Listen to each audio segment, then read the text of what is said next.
Welcome, ladies and gentlemen, to the season finale of Across the Pond. It's been I would say, Evan, without being, without an ego, because I have been criticized of having a massive ego at times. I don't know who would No, actually think you're that, kidding.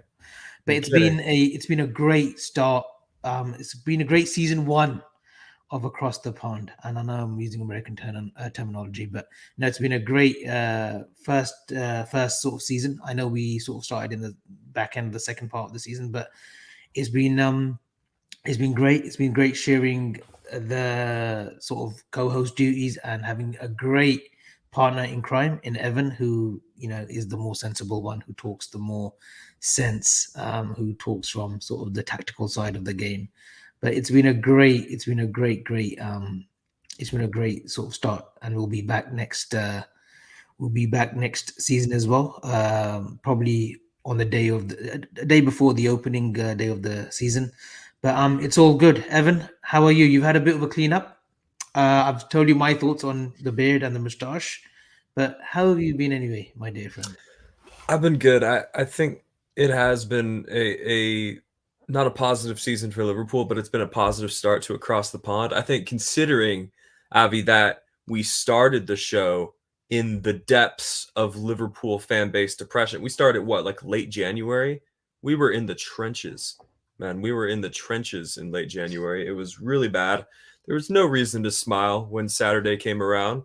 And it ended on some improvements. But Sunday was the finale, not Saturday. Why do you keep saying Saturday for? no, it's a phrase when Saturday Oh, comes. sorry, I didn't know It's a that. free, Sorry, yeah, yeah. my bad. So yeah, just considering that we started the show during such a turbulent, depressing time for Liverpool fans, and we've enjoyed ourselves in the process. I think we have to pat ourselves on the back, give ourselves a little round of applause.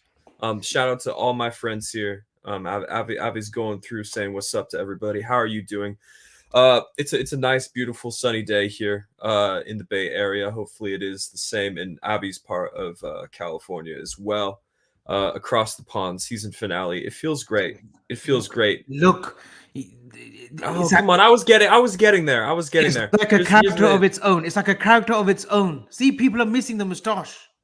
Okay. Invalid. Comunicado oficial about the facial hair. I have this rule where when I'm like trimming the mustache or trimming the beard or manicuring, fine tuning it in a certain way, if I like mess up and I accidentally shave off too much or I do something I don't like and it's not worth salvaging, in my opinion, I start clean and I go again. And that's the attitude you have to have in life. Avi, you have a mishap, one step forward, you take one step backward, you take two steps forward. So that's the mentality. It's also good for your skin to start fresh every once in a while. It helps your hair follicles or whatever. So yeah, You look great. Just to let people know in the comments, Moby will be joining us. He'll be coming in 30 yes. minutes in. Me and Evan are just gonna go through just the season. I know we did a show, and I know Evan's done a show as well on the season sort of review and stuff. But me and Evan are just gonna give us our both give our thoughts. And Evan we'll try to be quick. Didn't get the top four like we wanted. Hmm. We didn't compete for the title like we were expecting to. I know we all sort of were excited after the Charity Shield game that Nunes gets a goal, Diaz is looking sharp, the team looks good. We haven't spent a lot. We haven't made improvements to the midfield area, but maybe this team has got one more run in it. Maybe there's a little bit of tank left. But obviously, we start off with the Fulham game 3-3. We thought, okay, maybe the first game, get it out of the way. But we just Mm-hmm. sort of struggled. We struggled. Mm-hmm. We weren't the same of previous years. Injuries sort of, took its course in the midfield area. We had no runners. Nunes was still finding his feet, and he will find his feet next season. I've got no doubts about that. Salah sort of had a slow start, came into it. Diaz gets injured, in the Arsenal game.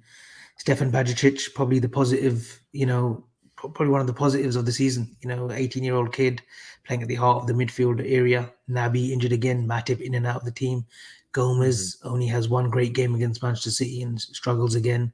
Van Dijk is struggling for form. Fabinho, Allison, ever present. Probably your player of the season. I'm not sure who it was, but we'll go into that. Mm-hmm. But yeah, I enjoyed the last 8-9 games. Yes, the football still wasn't as where we expect it to be, but we got good results, and we found a sort of position, a sort of inventive position for Trent Alexander-Arnold. Some were crying for it for maybe the best part of a year now, but look, we got there in the end. Improvements will be made. For me, I think it was a poor season, but there's a lot of positives to take from it. Surprisingly, going into the new season, your thoughts?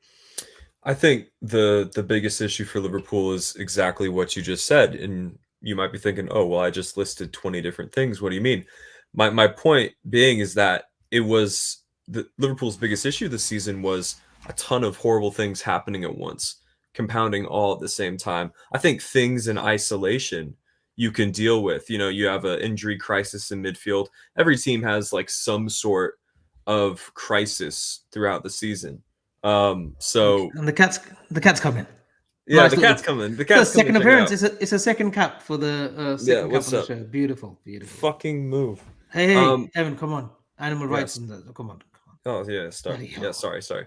Um, yeah, so it's just an issue of all these things happening at once. Like I said, you can handle an injury crisis, but when your injury crisis is coupled with off the field deficiencies, ownership changes, tactical woes, just everything you just named, it all sort of snowballs, and then before you know it, you're far below the required standard.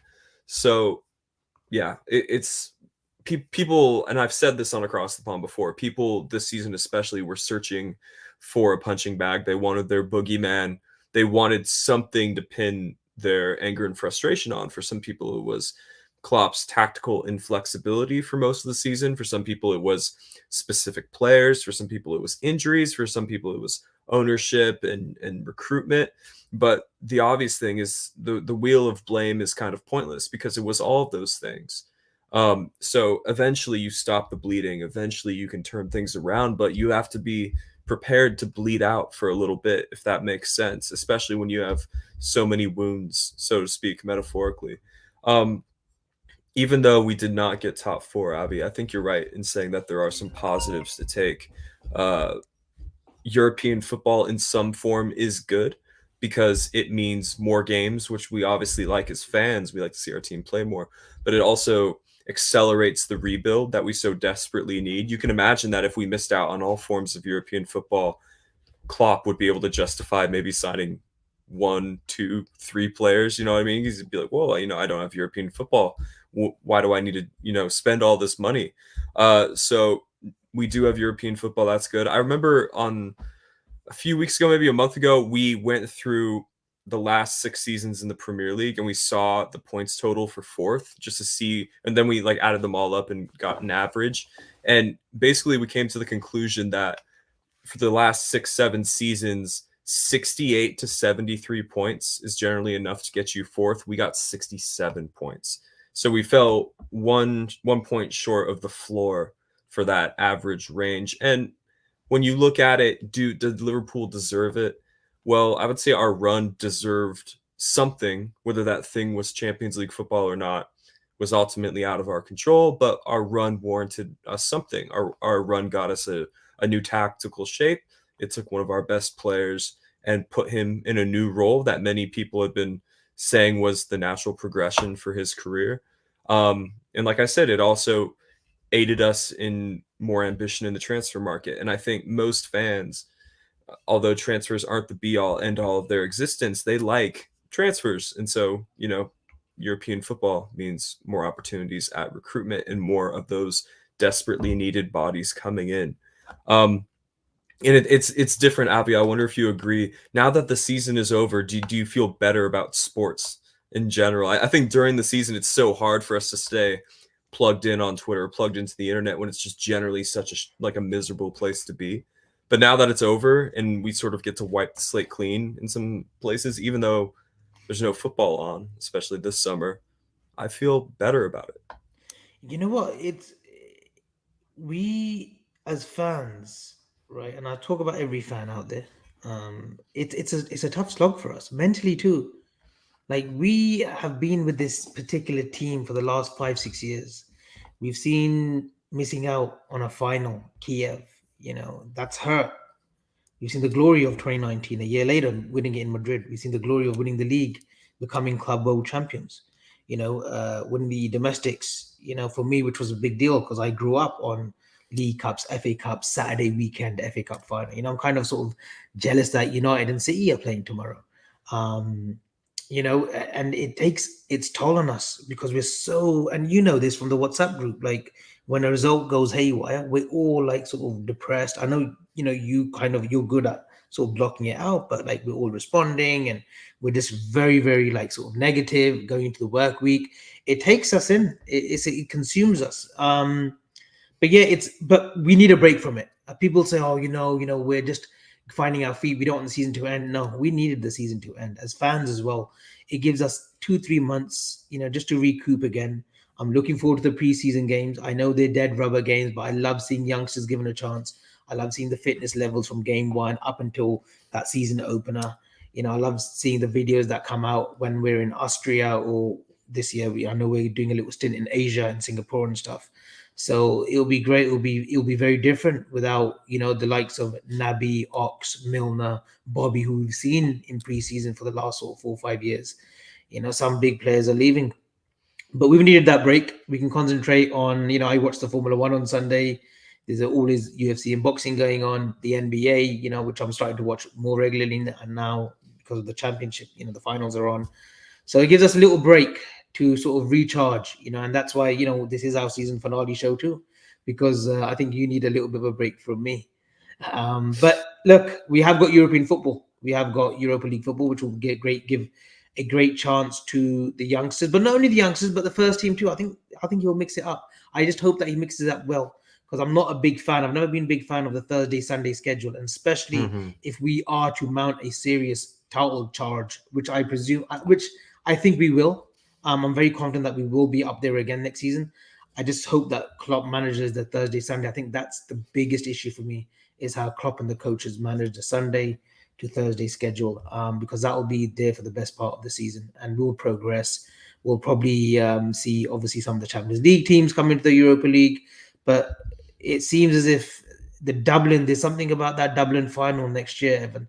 I'm thinking of booking my ticket to Ireland now, looking at tickets and prices and hotels, because I've got a good feeling that we'll be there in Dublin. You?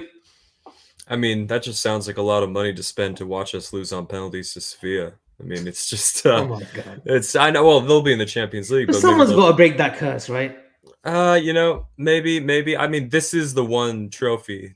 People say, oh, let's go complete the set with Klopp, but I'm kind of just like, yeah, that would be cool, I guess. But I do think Europa League will be a good time to experiment with some players in different shapes and give minutes to people who otherwise might not have gotten them in some crucial Champions League group fixtures. But the stakes are a little lower, with all due respect to the Europa League opposition. And I think we will see some significant changes. Us fans need a mental recharge after this season, though it's a different type of mental recharge than the mental recharge we needed after a grueling title race with Man City that goes to the final day, right? That's a different type of mental recharge. That's a different type of exhaustion. This type of exhaustion is just by, consistent disappointment. Whereas, someone would have to check my pulse, during those seasons when the title's on the line and you're going against a Guardiola team that's near perfect, and you have to be near perfect as well. I do hear you on the Thursday Sunday thing. However, what I will say is that I think marginally it could affect the season, maybe a result here or there, but I don't think it's going to be the bullet in the foot to a season. Like, I don't think it'll be the difference between us winning the Europa League or not mounting a title charge. I could see it being annoying in a certain week, and maybe we don't come back fully recharged from a Thursday trip to Azerbaijan or whatever, but it's something that I could see just swinging a few points here or there. I don't think it'll derail anything serious in the bigger picture. So hopefully to alleviate some of those feelings. Just going to go through a few of these comments you've been starring. Leela says, I'll miss Bobby more than I'll miss anything we'd have possibly gained from this season, if I'm honest. Well said, beautifully spoken. I wish I could put my love and appreciation for Bobby Firmino into words, but I don't think I can, which is why I have a different plan for how I will pay tribute to him. I'll keep you guys posted on that. It's Europa League will hopefully allow Harvey and Bajcetic to continue to progress, improve, and build up confidence. How close do you see these two getting to the starting 11, Avi, given the summer that's required? Is Europa League football like really the only time we might see them? I'm not. This is not me saying we should ship them out on loan. Yeah, or no, of whatever. I'm course. just wondering, realistically, after a full midfield rebuild, how many minutes do you see these two getting? I think Stefan will come back a different animal from his injury. I think you'll see significant, and I'm hoping that he's a plan for him, significantly sort of bigger in terms of muscle weight. That's exactly what I was going to say. Yeah. They're going to put him in the gym. Yeah, Absolutely. I think he'll come back a little bit, with a little bit of muscle strength. I think there's a place for him in that team. I think he can rotate, especially in the Premiership games. Maybe not in the big games yet. Not in the big games yet, but especially, sort of mid-table games at home and away. He didn't let himself down. He was brilliant. And if we get the right players in and the names that are being sort of whispered around on Twitter and all media outlets, then I think Bajcetic will benefit with those kind of players around him. And obviously the likes of Fabinho, Henderson, Thiago still around. Harvey,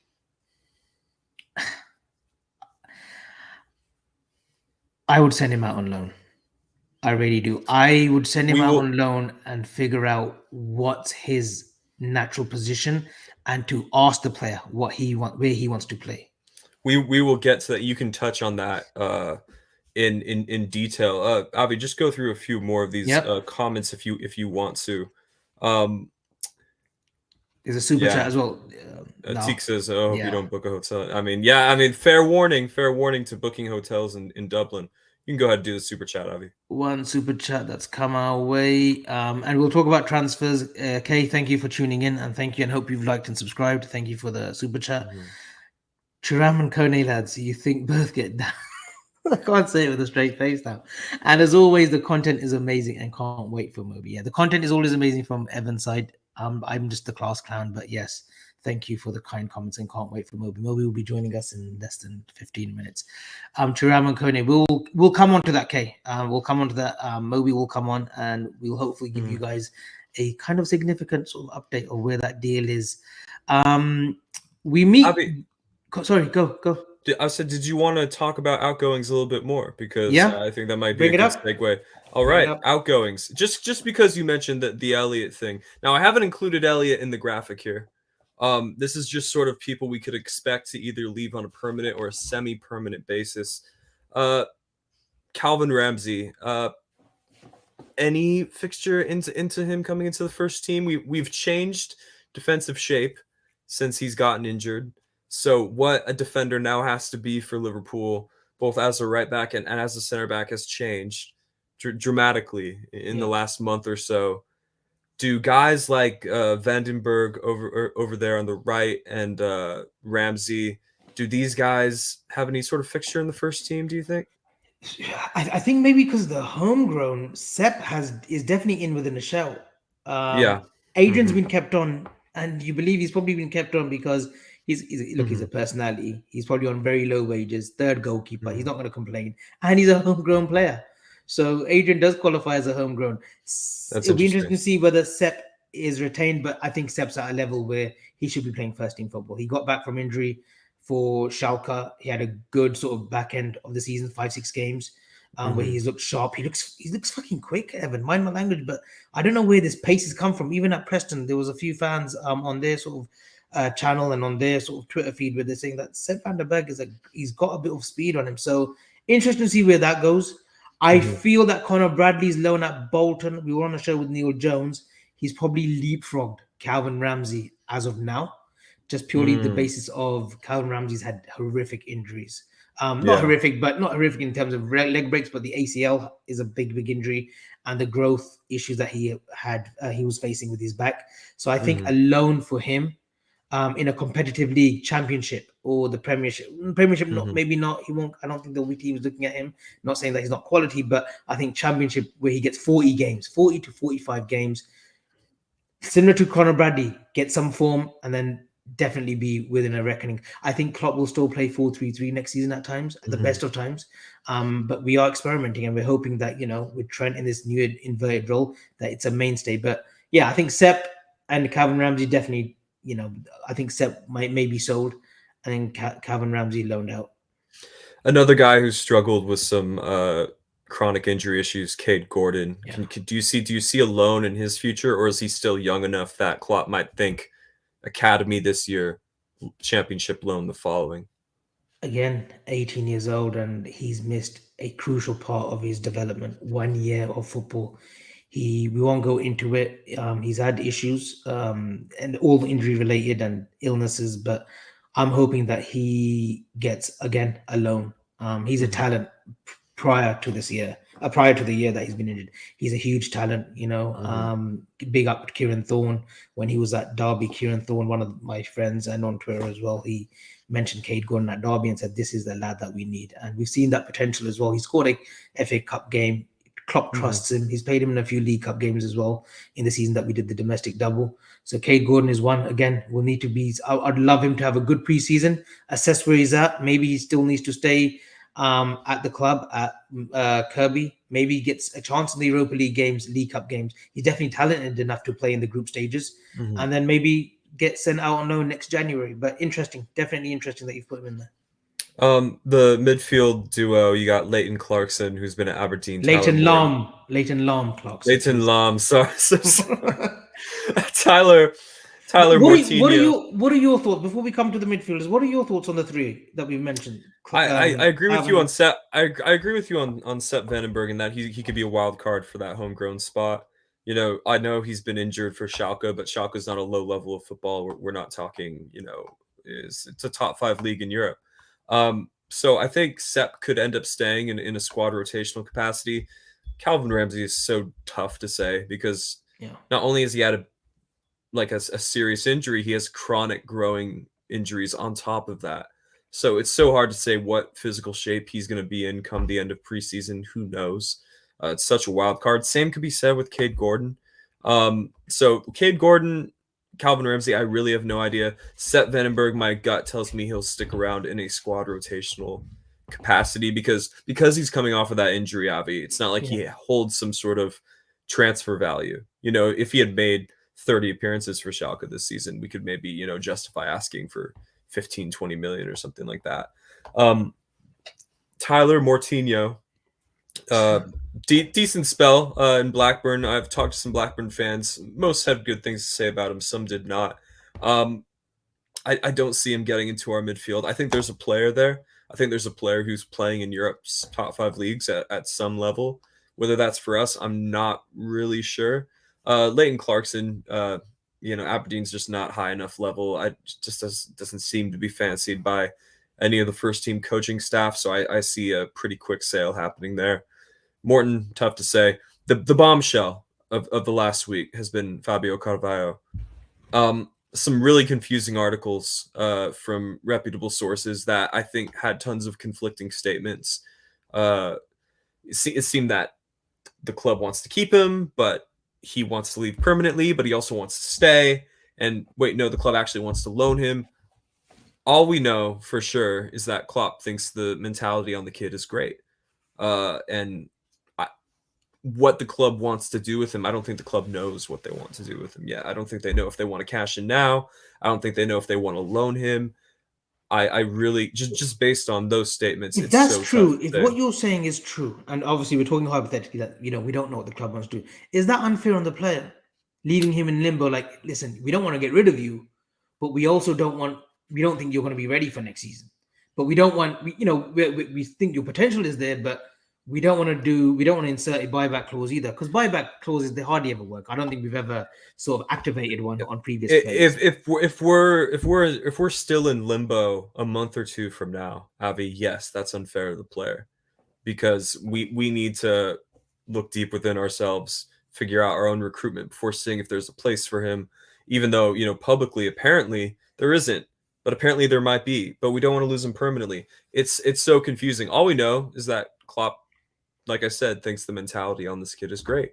And all we know is that he's talented. So I would prefer a loan. I think it really irks me that we have such a talented youngster who has the perfect attitude and training apparently and can't get a sniff. That irks me, because if he goes and he's a hit for Leipzig, for example, for Dortmund, for whoever, Fulham, it's gonna hurt, because it's one thing if Klopp bins a youngster because the guy just doesn't have the mentality. Then I can say, oh, even if he does well, Klopp, the mentality giant himself, didn't like him, so whatever.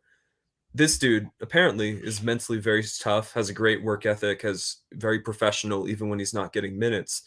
If he goes somewhere else and does great and becomes a 70 million pound player overnight, it's gonna bother me a bit.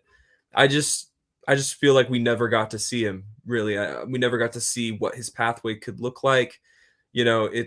It'll be disappointing if he leaves permanently. I do at the bare minimum, Avi, I know this is a long-winded answer. At the bare minimum, we owe him a very productive loan at a high level, mid-table Premier League club, Bundesliga club, something like that would be ideal. Yeah, because we've seen he has got the quality, and if Klopp's words are to be taken with what he said, like when he said he's a great trainer, his attitude, his application has been first class, and he still hasn't had a chance, then you feel that there is a future for him. Where in that Liverpool team, I don't know. Devesh Rathod, hope I've not butchered that name, but I think this is a great comment.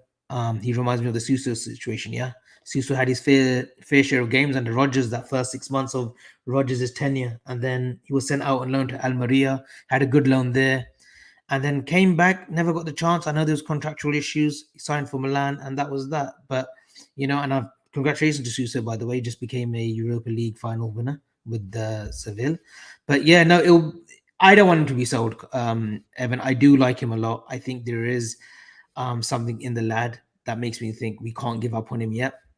Leipzig, I think, would be a great club. We've seen what Leipzig can do with youngsters, and especially under Marco Rose, who's a very good manager with developing youngsters. He did some great work at Mönchengladbach, which I'm sure we'll be talking about that Pacific club very shortly. I think that would be a great move for him to Leipzig, playing alongside, playmakers like Dani Olmo, Szoboszlai. I know Nkunku's come from there, he's going to go to Chelsea, but there are some good talent at that Leipzig club. So it'll be interesting to see what we do with Fabio. Tyler, yeah, I'm in the same boat. I just don't see how he's going to fit into our first 11 or in the squad. I think the midfield is going to be packed this summer. I think we will definitely address that issue. So I'm not sure where Clarkson or Tyler Morton fit in. Kelleher, the Irish coach this week, just came out and said, I think his name's Shane Kenny or something, Kenny, said that he needs to be playing. Simple. He needs to be playing regularly. 4 or 5 games, 7 games, 10 games a season is not enough of Kelleher's quality. And we saw sort of against the Southampton game, there was a few goals there, which, if he's been playing regularly, he doesn't concede those. So, yeah, good call on the realistic outgoings there, Evan. The issue with Kelleher, other than the fact that he's been a very able deputy for Alisson, is that every single time Southampton shot the ball at his goal last week, it took $5 million off of his price tag because he had a horrible game. So I wish Queeving could have signed off with a clean sheet at the very least, but not his best performance. You could argue maybe 3 of those goals where he was at fault for. So what about this? Just this comment that's come up, Evan. Sorry to interrupt you, but from Sheiks, you never walk alone. Thank you for tuning in and sending a comment in. Unpopular opinion, but I'd rather keep Fabio and let go of Harvey Elliott. The thing, we can't even. Not only am I an Elliott believer, so people might call me biased, but at least with Harvey Elliott, even you'd have to admit, Abby, there's an actual sample size of first team performances over the course of 2 different seasons that you can work with. Fabio has played how many minutes for Liverpool in the Premier League? Yeah. So we don't even have a sample size. That's the thing that bothers me. I wish I could weigh their minutes and their stats and their performances, but I can't because one has played a whole awful lot and one hasn't. So there you go. Shall we move on to transfers? Because I think that's what I think that's what with the 150 people in the comments. And make sure you guys have liked and subscribed. By the way, we're on our road to 5K. I keep saying this for the last sort of month and a half, 2 months now, but we want to get this as quick as possible, guys, because there's new content coming, more content coming. Evan will be still around during the summer. He'll be giving us some shows as well. Some exciting guests. Honestly, I can't reveal now, but we've got some great guests coming on very soon onto the show. But please make sure, guys, you like and subscribe. We don't do this for money. We don't do this for monetary terms. We just do this to give back because we love our football club.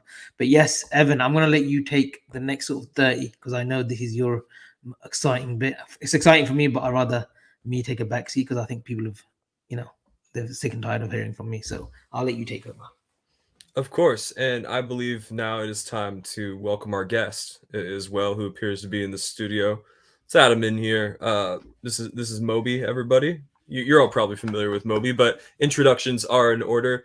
He's joining us for the recruitment portion of the chat as we go through various targets, various media rumblings, because it is now officially transfer season. We've been teasing ourselves with the idea of transfer season with the thoughts of transfers, but now it is officially transfer season. So welcome back to the show, Moby. How are you?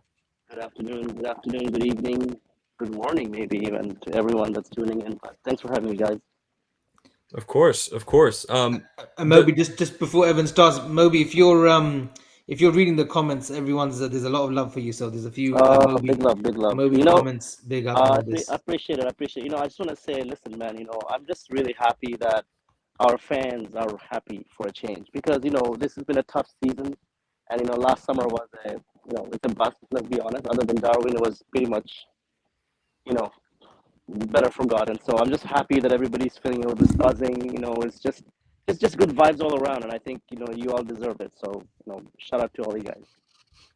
I mean, well said, because Liverpool Twitter has not been the happiest place to be more weeks often than not. So yeah, it's just nice to see the timeline talking about something other than just our struggles, and our problems and our deficiencies. We're now able to imagine a future in which Liverpool are better once they're doing what they need to do off the pitch. And when you're very depressed, one of the first things that leaves you is your imagination. So I just wanted to point that out. It's kind of just how it works. The names on everybody's lips, the big three, of course, Alexis McAllister, Kefren Thuram, and Manu Koné. Now, these are the hottest links right now on Twitter. Alexis McAllister, I think the general feeling is that people are very confident.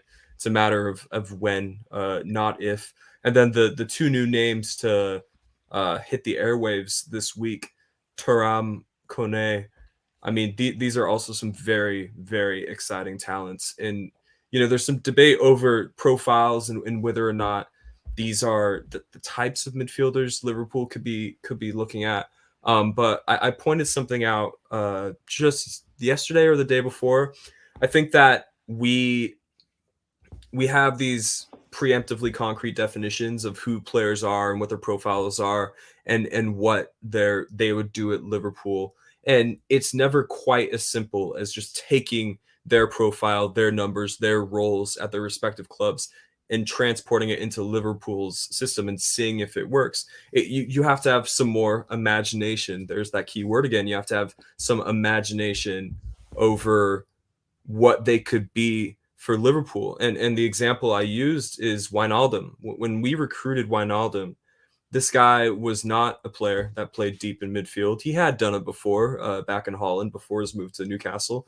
But the general consensus when we signed Wijnaldum was that this was a rotational option for a more advanced role, kind of doing a little bit more of what Philippe Coutinho was doing in and around the box. And then lo and behold, we change our system, and Wijnaldum himself is molded into one of the best sort of midfield facilitators in Europe in a very conservative role, and a role that inevitably took us to the summit of world football. So, that's why I think, McAllister would be coming in to do this. I think Thuram might fit in this way, but I have to make some room for myself to be surprised. I have to be a little more flexible in terms of how I think of these players. Is that fair to say, guys? Do you echo this as well?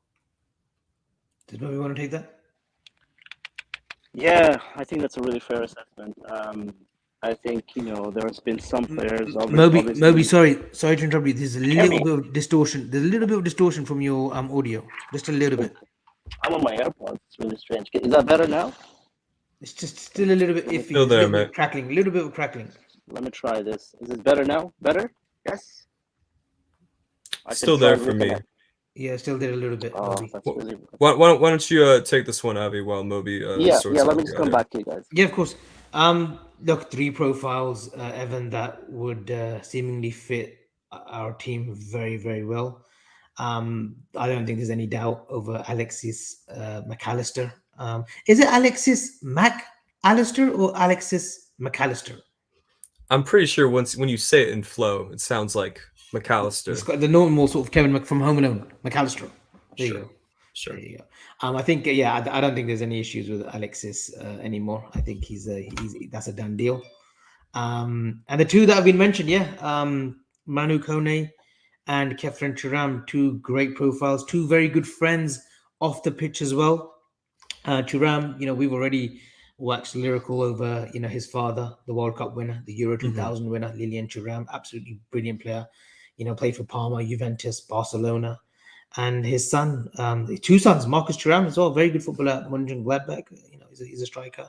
But Kefren Thuram is the one that's got the ceiling. He's the one that appeals to us. And you feel that, negotiations are moving nicely in terms of obtaining him. And the Koné one, I wouldn't be able to give you an update on that, Evan. I don't know what's going on there. I think Moby will probably be best, to serve us in terms of that. But 2 players that I would definitely be excited over. And obviously McAllister as well. That trio coming in, that's great business. Not good business. That's not okay business like previous summers. That would be a great business and a great start as well to a fruitful summer. Moby? Yeah, I couldn't agree more. Moby, what would you say about this trio as a collective coming in? Is my audio good now? Still a bit of the same, but we can press. So we'll run with it. We'll run with it, Moby. It's fine. We'll run with it. I'm really sorry. I have no idea why my AirPods are fully charged as well. So really strange. So sorry about that. No worries. Look, I'm really excited about these midfield links. I think with Alexis, and actually in Argentina, people used to call him Ale when he was young. So really interesting that. But I'm sure we'll find our own name for him. But yeah, I think that's pretty much. What's that saying? The eagle has landed. I think a lot of people are waiting around for Friday night announcements and stuff, and I think we can just go enjoy our weekend. I think next week we'll see things to celebrate for. So I think that's really good that we get that out of the way. And I always say let's wait for everything to finish because we've been through the Fekir saga in the past, but I don't think there should be anything there. But you never know, so let's be cautious with that one. The Thuram thing is really great, right? Sorry, you wanted to say something? No, but I just wanted to say, so, barring any sort of hiccups, like you said, and the champagne will be on ice, unfortunately for me then, because I won't be celebrating until these players are done. So, we're pretty much on the same consensus, Evan, as well, that McAllister's pretty much a near enough sort of deal that's going to be sort of executed, within the week. Moby, I think people, and even I got DMs and saying, "Oh, can you ask Moby what's going on? What's going on?" Kefren Thuram, Kefren Thuram. I think the media are a little bit slow in reporting news, but any sort of updates, there's a very good chance that he may be a Liverpool player, Moby, if I'm not mistaken. Yeah, we've been eyeing him since 2019. When he was at the Monaco Academy, and he didn't sign a contract yet.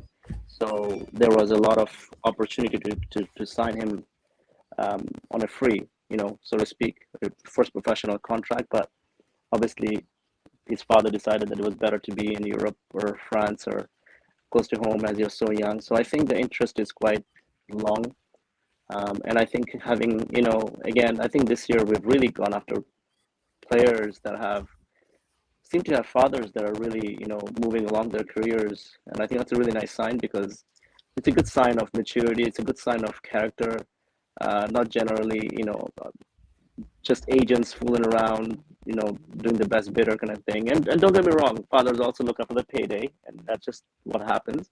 You win some, you lose some. But yeah, I think Thuram links is really strong. I think there's a really good opportunity to get a deal done. I know that the things at Nice, there's a bit of rockiness there as well, with a lot of players have not been happy with some of the issues with Gaultier there in the past. So I think there's an opportunity to get him at a very good price. It might not be as crazy as it says. So yeah, I'm really excited for that one if it all plays out well. But I think the next few weeks we should be hearing a bit more on that one. And Manu Koné, this might be someone, just generally speaking, the Liverpool fan base might be a tad bit more familiar with, just because Bundesliga I think is a little more accessible to people, a little more interesting than Ligue 1, especially this season, of course, seeing as the title race went to the final day. Mönchengladbach did not have the best season. I believe they finished 9th or 10th. And the latest reports suggest that they have some financial issues that need to be resolved sooner rather than later. And for the quoted price, Moby, that we've seen in these reports, it's shades of the Cody Gakpo situation, right? Where PSV have some very pressing short and long-term financial woes that they're looking to solve. So a sale of one of their best player made sense, and we took the opportunity to pounce on that, and it's paid dividends massively. Are you getting a similar feeling from Manu Koné's situation at Mönchengladbach? Yeah, so they have a bit of a mess there. I mean, Max, they lost Max to Leipzig, and I don't know, the way they shaped their squad has really been a bit of a interesting one. Ben Sabiani and Marcus Thuram both are leaving on a free. I think they're losing Lars Stindl as well. And then you have 9 players who are out of contract next year. So they're going to decide whether to offer them better terms or, sell them. So a lot of upheaval there, and there's a lot of, it's quite strange to see them in such a situation. So I think Koné is going to be the quick sale to rebuild their squad. I know they're already signing Robin Hack. I think it's pretty close, or should be available anytime soon now.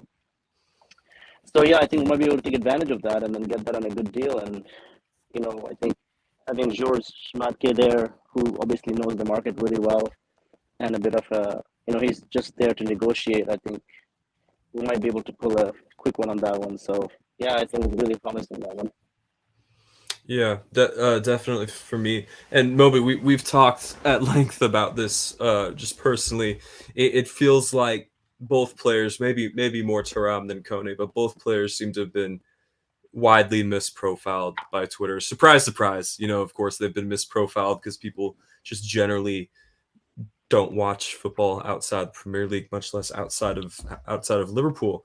I've seen potential formations with these guys sort of playing in roles that they haven't really played before. And I know I just preached about being open-minded to them doing sort of newer roles, and we have to be open-minded that they could change as players in terms of their positional comfortability. But from what I've seen, I do watch the Bundesliga like it's my second most watched league, of course, behind the Premier League. So I know Manu Koné as a guy who plays in a double pivot for Gladbach, whether that's next to Kramer or forget the other guy's name, but he's someone I would imagine in this new Liverpool shape is sort of playing next to Trent, leaving sort of the playmaking duties to him. Trent could be a deep line playmaker. Koné could be a little more all action, little more of the traditional pivot player. Long story short, I see Koné in Liverpool's system. Just my first impression. I'm totally okay with it changing, but I see Koné as the deeper player in Liverpool's midfield, whereas Thuram, with all of his wonderful close control and ball carrying abilities, as playing a little bit more forward. Is that how you, just on first impression, would see it as well?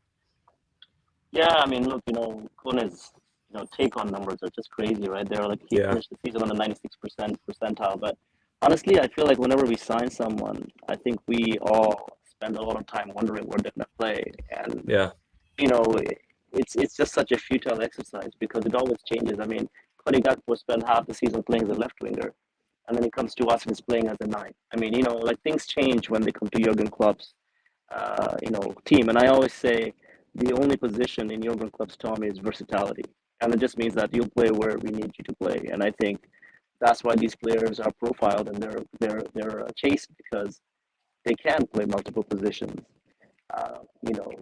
Trent is playing midfield. It's just Darwin is on the left, and it's just the way the team is. And so, I tend not to spend too much time wondering on tactics and, RCM and LCM. It doesn't really matter. He's done it all. Like a Thuram has played right midfield in a game, played as number 10, in 2 or 3 games this season, as a left midfield, obviously. And obviously, he can play as an 8. He said it himself. I can play a 6 and an 8, whatever you're going to do. So those semantics, those little things, I don't really worry about it because we'll find a spot for them. Our midfield is not that great right now, and they will all play, and it'll be great to watch them play for us. So, I'm just excited to see the options we'll have to look at when we start next season. Yeah, absolutely. I think in a perfect world, every signing has this near perfect level of experience and just nuance and tactical familiarity, but we don't live in that perfect world. So players have to come in and we have to teach them things, and whether those things are things that they know or don't know already. My whole mentality about it is like, that's not my problem. I just want Liverpool to sign talented footballers. It's not, I don't want us to go out and sign players who never in a million years could play in a high pressing system and try to teach them how to press. But I do believe if you are talented enough and if you have the right mentality, which it seems like Thuram and Koné do, people speak so glowingly about their professionalism and their commitment off the pitch as well. Then for me, I have confidence that we can make that sort of stuff work. And I'm just feeling very positive about it. These are profiles, if I had to get picky, these are sort of profiles that I would choose. Avi, do you share these same sentiments? Or do you have a more rigid idea of what a midfield signing should or shouldn't look like? Do you feel that if they're talented enough, Jurgen can make it work and we can worry about that sort of systematic stuff later? Yeah, and I think especially the latter two, Koné and Thuram, they bring us a physical presence which was missing in some of the away, missing in a lot of games, home and away, last season. And Thuram and Koné, young lads who are 6 foot plus. They bring all of a sudden a stature to our midfield, which was badly lacking last season. The Bajicic's, the Keiters, the Thiagos, they're short kind of players. And we were getting out muscled at the best of times. Fabinho wasn't at the races. I think Fabinho will be the biggest sort of, I think he'll be very receptive to these two players that are coming in, Thuram and Koné, because he needs legs around him, because we know that he's got football intellect. He's a very intelligent footballer. But to have those kind of players around him, like the Konés, Thurams, and McAllister, who covers a lot of mileage, I think Fabinho will be the beneficiary for having those 3 players around him. If we get those 3 done. Absolutely. Guys, I think we should maybe talk about some defensive links as well, because for every 3 midfield links, there's been a link to defenders as well. So of course these are sort of the mainstream sort of things that have been linked recently. Pavard, as early as a few hours ago, Have you put them like in that kind of order because of their height, or how does it work? I honestly have no idea why I did it that way. I'm gonna be complete.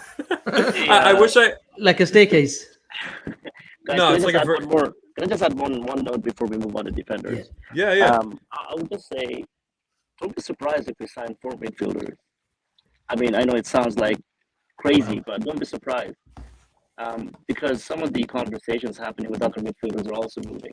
And if you think about it logically, last year we're supposed to sign Chouameni and all that. Mm-hmm. And that was on top of all the midfielders we had. And we lost 3. So we would have had 4 if we signed 1 last year, right? And so essentially we're just replacing 3 that left. And we're signing the 1 that we didn't sign last year. So I would say don't be surprised if we do more than 3. You know, I know a lot of people would find that hard to believe, but don't be surprised if that happens. The 4th might not be as a big item, but maybe like an Alex Scott type player, maybe a kid from a small league somewhere, maybe not North America, maybe in a continent south of it. You know, things like that.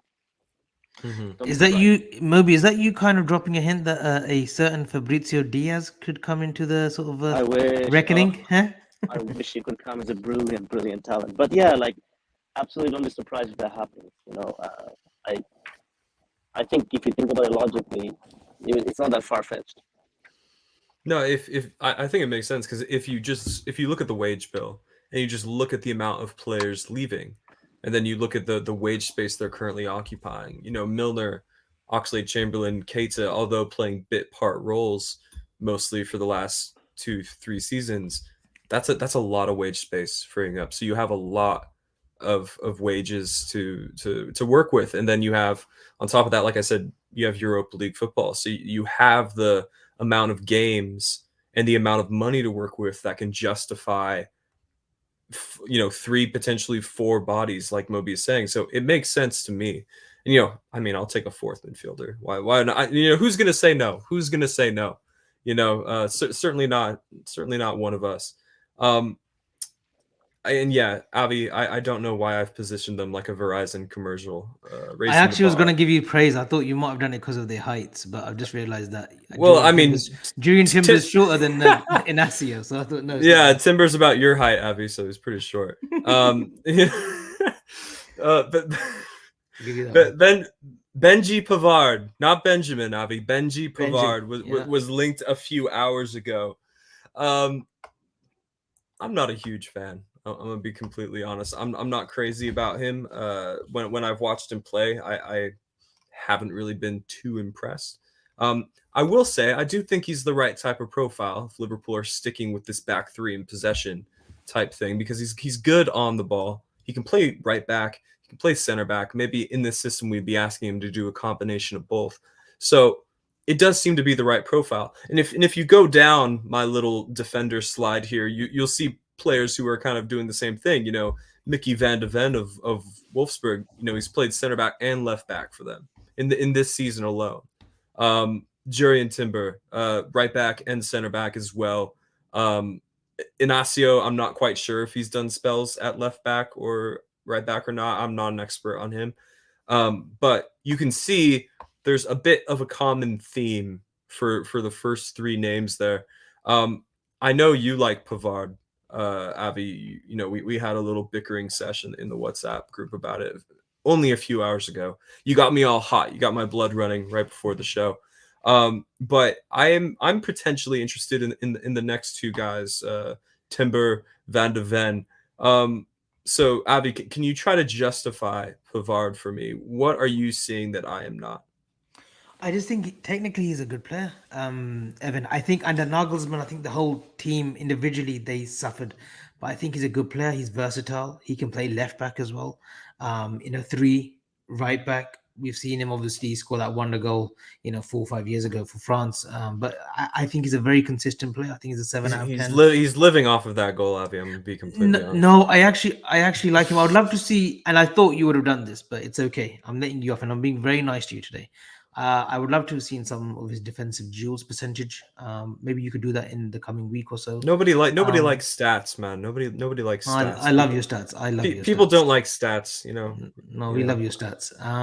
But no, he's a player that's interesting because people, and I didn't know this, but people in the comments are saying that there are a few attitude issues. He did throw a strop during the World Cup for France, so maybe that's just. He did what? He threw a bit of a strop. What is that? STROP. Just threw his toys out of the pram. Oh, tantrum. Yeah, tantrum. There you go. There you Tantrum. go. Better word for it. So he may not just fit us then at all. But I like him. He's a strong player. He's This he's is kind of like a luxury. It's luxury, but no, I think it's not a glowing endorsement. the though, is time it? the It's time not- I've seen him, I've never seen him let the team down. So, but look, I don't think there's real talks. I don't think. I know some people are saying that we've been in touch, inquired. I don't think we have. But maybe Moby might know something. Maybe he's been told. Yeah, something, Moby, is Pavard kind of the case of right profile, perhaps not the right player? Yeah, I'm not a fan of Pavard at all. I just think it's all agent talk. I can't imagine us asking for Pavard. I mean, it's hard enough with Gravenberch interest in Bayern. I just can't see us saying, hey, is he available? I mean, even if he's available, how many months do you want to talk to Bayern to get this sorted out? It's going to drag on. That's just how it goes. He's 27 years old, hasn't really improved. He's going to be on big wages. Nobody comes from Bayern Munich to any other club with a small wage packet. So, you want to get someone, there's way better options out there. And I think Big George is going to get a player or two from Wolfsburg. I think it's just pointing towards that. I think it's just a logical sort of angle that it's going towards. You know what I mean? And I think the Pavard thing is just agent talk using media, and it just feels lazy. Everybody knows we need the left-sided thing, and yeah. Yeah, it wouldn't make sense to me if you just look at the numbers for us to go get McAllister, Thuram, Koné, a fourth midfielder, then you go get Pavard, and he's going to get paid more than all of them. Like that just doesn't make sense to me. Like if you're trying, if the logic was not to go for Bellingham because we need to spread our money around, then you don't go and get a squad option center back, right back hybrid who's going to be making more than all of your other signings. It just doesn't really make sense to me. You go for someone a little more under the radar, like Van de Ven. Moby referenced, Big Jorg flexing his connections there. Absolutely. Why not? I'd imagine one of the luxuries of going and getting Jorg Schmadtke for the sporting director role was we have our eye on players in the Bundesliga, and he flexes his connections and sense of humor, tells a few jokes. We make some signings, and that's just how it goes. In all seriousness, though, you get sporting directors for those reasons. I remember one of the reasons I was disappointed to lose Edwards amongst the other obvious reasons was I was like, well, there goes his Rolodex that he spent the last 10 years refining and expanding, and there goes his network. And although we were perhaps lucky to retain his right-hand man, Julian Ward, who had access to the same people, sporting directors, these guys really are just like networking experts. It's what they do. They network around for the interests of their organization. So I'm totally on board with signing someone like Van de Ven, who I think might be one of, if not the most physically gifted player in the Bundesliga. Some of these physical traits are kind of just off the charts. I think stats with defenders can be very, kind of misleading. It's why I didn't really want to include the stats, Avi. Not because it didn't suit my anti-Pavard agenda, but because, cool, Pavard has a 98th percentile pass completion rate. Yeah, because he's passing sideways to De Ligt, and then De Ligt's passing it back to him, and then he's passing it to De Ligt again. So Van de Ven, I haven't even looked at his stats. I've just been watching games, just been trying to see if he gets dragged out of position. I've been trying to see what he does kind of like off the ball. It's less interesting than what he does on it.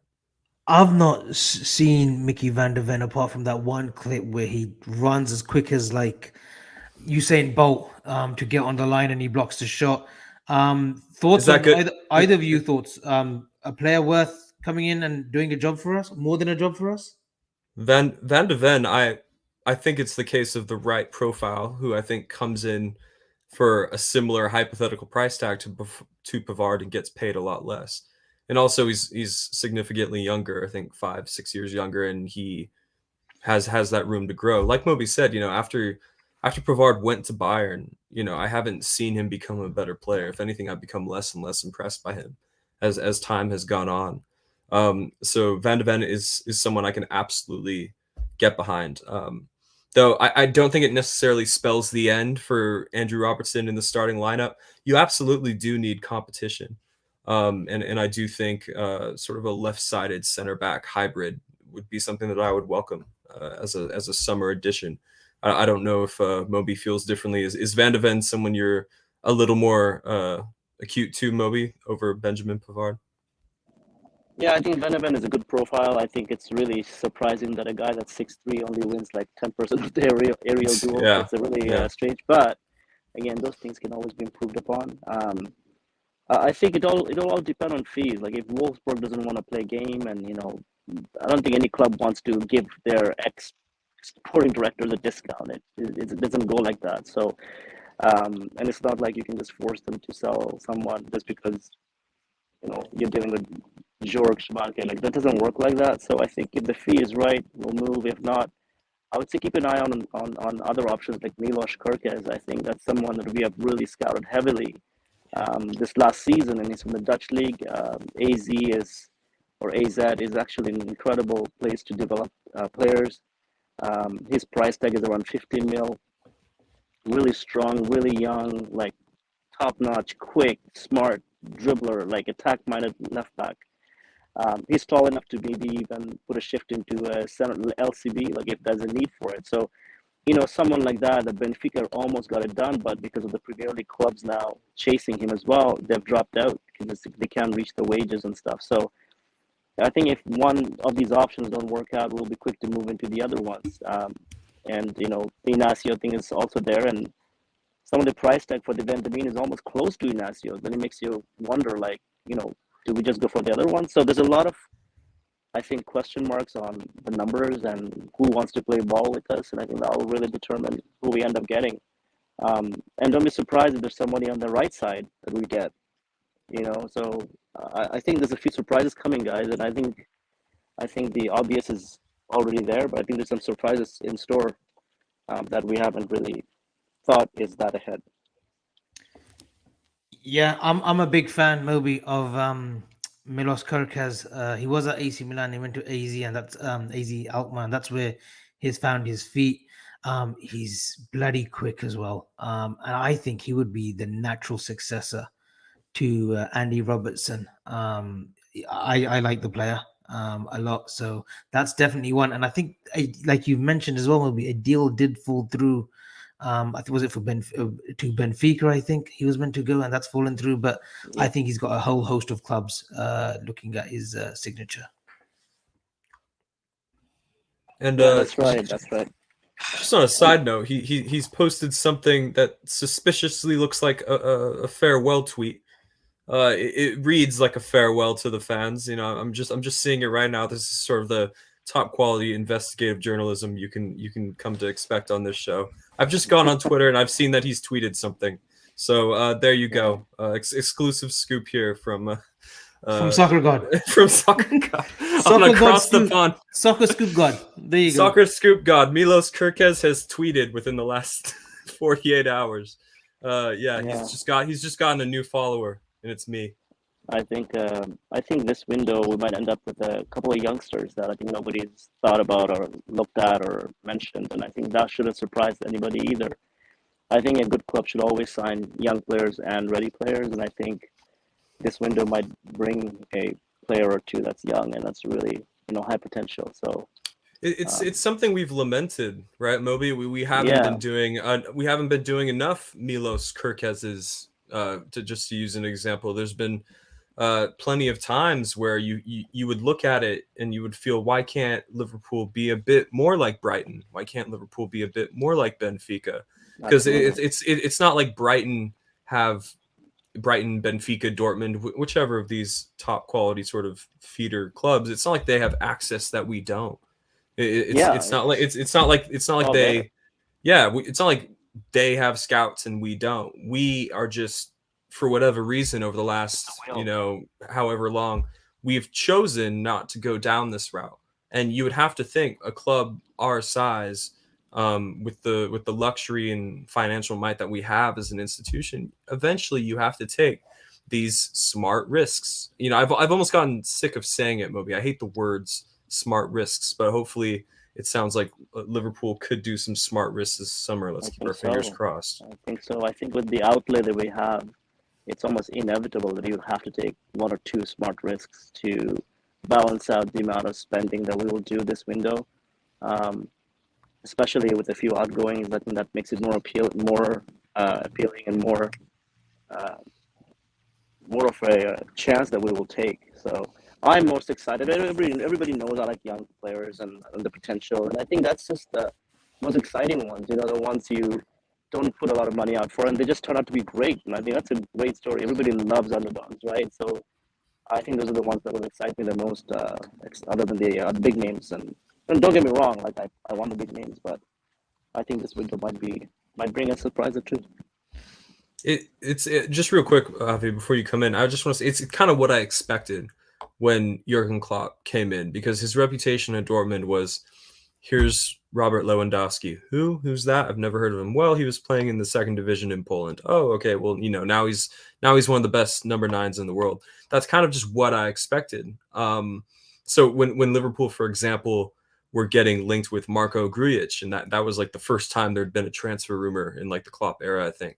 I got me all excited because I'm like, oh, here's this unknown player from this, somewhat irreverent league, and he's going to come in. Obviously, it didn't quite work out that way, but it's kind of more. It was a path that I expected us to go down consistently, and it didn't end up happening. We didn't necessarily suffer because of it, but it's something that I would just like to see, because, like Moby, it is exciting when the club you support invests heavily, in players with high potential at low price tags. And, if it doesn't work out, well, it's a smart risk, so because with the prices floating around for name brand talent these days, it's gotten to the point where almost nobody is worth what the asking price is. You know what I mean? Like maybe a 16-year-old is actually worth £1 to £2 million, but is any 25-year-old absolutely worth 120 million pounds? Probably not. But that's just where the market's going. So anyways, Abby, you were going to say something? Just a super chat. Moby, and I know Moby's mentioned Alice Scott, but a super chat from Ash. Thank you, Ash. Always in the comments as well. Thank you for liking and subscribing. Do we need to sign 1 or 2 homegrown players to future-proof going forward? It's not an issue this season, but will be 2024 and beyond. Alex Scott this summer would start the process. Louis Colwill would be the ideal player. Moby, Alex Scott we've spoken about, a bit of a glider, the way he plays, very exciting player, but it is, again, Championship, Bristol City, but he looks as if he's got a bit of a ceiling. But Louis Colwill has impressed a lot of Liverpool fans at his spell at Brighton. Anything there? Would he be a signing which we could look at? Yeah, I think it's a good shot. I think Alex Scott is someone that, I know that Barry Hunter has himself gone to see him a few times, and he's been highly sought after, best player in the Championship. I think it all depends on the feel that Bristol City won, but I think it'd be a great signing if that works out. One for the future and a homegrown and all that stuff. I think that would be one to look out for. Cole, I'm not really sure. I think there's a lot of demand for him. I don't think Chelsea will sell him cheap, and Chelsea will definitely not sell him cheap for us. And I think at that point it just becomes prohibitive. I think. I just can't see Chelsea selling us a great potential player like that, and they will probably have other teams like Brighton who want to pay what they want for him. So, homegrown is definitely something we'll look at. I know Sepp takes up a spot if we decide to keep them. Clarkson too, I believe, but do we sign players and maybe we don't need them anymore? So, I guess TBD for after a few signings are done. Mm-hmm. Yeah. Moby, to get your thoughts on something we were talking about before you came on, obviously, you mentioned some of the players here, some outgoings, Vandenberg, Kelleher, Tyler Morton, Clarkson, amongst others. The big one of the last week where the reports are coming out, it's about Fabio Carvalho, and obviously he hasn't really gotten a look in at Liverpool. And some of the reports that have come out have, I think, been contradictory. We don't really, it seems like the club doesn't really know what their stance is in terms of what they want to do with him. All we know is that Klopp has spoken highly about his character and his work ethic and application, even when he's not getting minutes and he may not know why. It's a bit of a weird one, isn't it? Because we pursued this guy for an extended period of time, and lo and behold, he can't get time. And now it's looking like he might leave in some capacity that we don't even know yet. What are your general thoughts on all that?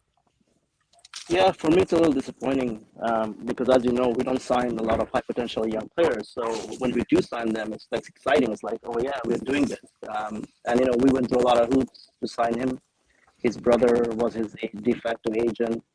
I know Jorge Mendes tried to get him there and play some games and try to bring him to us and all that, but there was a lot of factors in that one to make it work. And I feel like we chased him for 2 windows, got him, and then decided he wasn't really the one for us. And I think there's probably more to the story. So I don't want to just throw Klopp under the bus here and say it's just something happened and he should have played it more. But there's probably more to the story, maybe more off pitch things that we don't really know. But I just see the story coming to an end. I just don't see how we send him on a loan and he wants to come back to us. I think he'll have a lot of suitors. I think a lot of clubs will move for him, Bundesliga and other clubs, and I think he'll go. It's just a matter of, can we take advantage of that and get other players from that club, or can we get a good fee? This buyback stuff, we don't usually buy back anybody. Like, I just feel like the last one was Ian Watch, which was an unofficial buyback. Since then, we haven't brought anybody back, so. Yeah. It's just a goodbye, I think, when you say a buyback clause. I'd rather have a sell-on clause, and they'll give us some money, So that's just my view. Gotcha. That is, I mean, I can't think of anything else to talk about in the world of Liverpool, Avi. I know there's some comments you wanted to get through before we wrap up for the day. Yeah, and obviously thanking once again Moby for coming on. Of course. His precious time. I know he's away with the family, so always appreciate the time.